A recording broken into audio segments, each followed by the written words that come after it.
Yo, what's going on, everybody? Akeem here, and in today's Fix of Gaming news, Naughty Dog's Neil Druckmann speaks on The Last of Us Part 3. Now, is it happening or not? Plus, a possible release window for Skydance's Marvel 1943 Rise of Hydra, and Nintendo wins yet another lawsuit. This is your Daily Fix.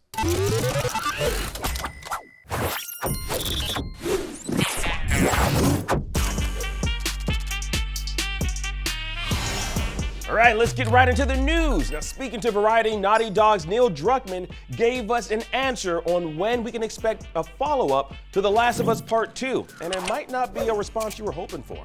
Quote, "I was waiting for this question. I guess the only thing I would say is don't bet on there being more of Last of Us. This could be it." Now, there's not a lot to parse through from that brief statement on The Last of Us 3, but what we could glean from Druckmann's statement is that regarding the release on more content outside of what we know of, such as the upcoming Season 2 of HBO's The Last of Us, there's no future plans of revisiting the property with a new video game sequel.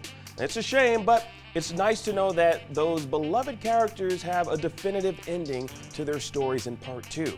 Now, fans of the franchise who are looking forward to going back to The Last of Us will just have to experience it through Season 2 of HBO's The Last of Us, which will focus on the events that play out in Part 2 of the game. And what we know of the HBO series, both Craig Mazin and Neil Druckmann have planned to split Part 2 into more than one season for HBO, with Mazin saying it'll likely be one or two more seasons of the show.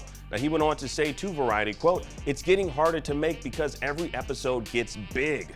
You don't want to wait 4 years for a 17-episode finish or whatever it is." Now, while we won't be getting a Last of Us Part 3 in video game form or at all, we can look forward to The Last of Us Season 2 on HBO April 13th. All right, moving right along, we might just have a release window for Marvel 1943 Rise of Hydra, the upcoming action game featuring Black Panther and Captain America. And we got a detailed look at it last year, and now actor and vocal performer Kari Payton revealed to the Direct when we can expect the game. Quote, "We're still working, we're planning on 2025. We're thinking like a Christmas situation, but I'm so excited." Now, he went on to say, quote, "I still can't believe that it's happening, but it's going to be so good." Amy Hennig, who did the Uncharted series, was the director and writer of the series creator. She is just so amazing, and I'm like, man, we couldn't have asked for a better head of this project. So I know it's taken a while, but trust me, it's going to be worth it. Hopefully, we don't have to wait much longer, especially since it's already been quite a while since the game was announced back in 2021 and was supposedly in development a few years longer than that. Now, Marvel 1943 is telling the story of Black Panther and Captain America teaming up to take the fight to the burgeoning Hydra forces during World War II era France. Now, we'll have to wait for an official release date, but it's good to hear that it's still on track for some time this year.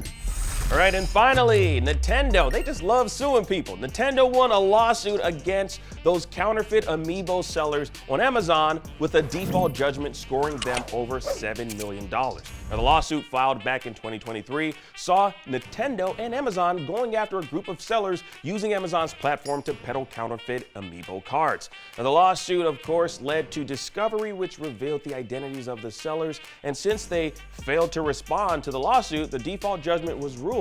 As to how Nintendo will go about collecting that $7+ million remains to be seen.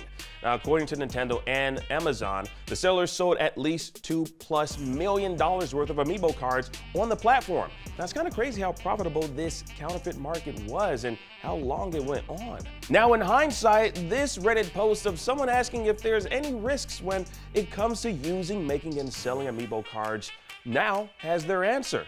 5 years later. I wonder if they were one of the sellers. Anyways, if you're making a sizable profit from its IP, Nintendo will come after you and shut you down. And that was your Daily Fix for today. You platinumed another episode. And I'm Akeem Watson. Thank you for watching. Now that you're caught up on today's news, please check out our review of Split Fiction. There's no splitting hairs about it. It's shaping up to be one of the best reviewed games of the year. And of course, you can download the IGN app on all your devices. And for everything else, stick with IGN.